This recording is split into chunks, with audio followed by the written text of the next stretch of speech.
33 కోట్ల మంది దేవతల శక్తి ఉన్నది కలబంద మొక్క. సహజంగా అందరూ కలబంద మొక్క ఇంట్లో పెంచుతారు, లేదా గుమ్మం ముందు వేలాడదీస్తూ ఉంటారు.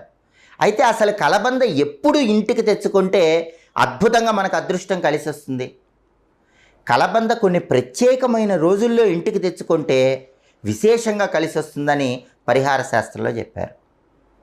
ఆ రోజులు ఏంటంటే, పౌర్ణమి రోజు కలబంద ఇంటికి తెచ్చుకుంటే చాలా మంచిది, లేదా అమావాస్య తర్వాత వచ్చే పాడ్యమి రోజు ఇంటికి తెచ్చుకుంటే చాలా మంచిది.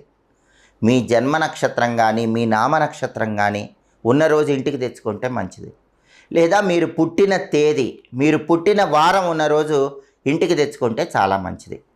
ఈ రోజుల్లో ఎప్పుడైనా కలబంద ఇంటికి తెచ్చుకోవాలి. కలబంద తెచ్చుకోగానే ఏం చేయాలో తెలుసా? ముందు కలబందని శుభ్రంగా నీళ్లతో కడగాలి. కలబంద వేళ్ళు మొత్తం కూడా నీళ్లతో శుభ్రం చేయాలి.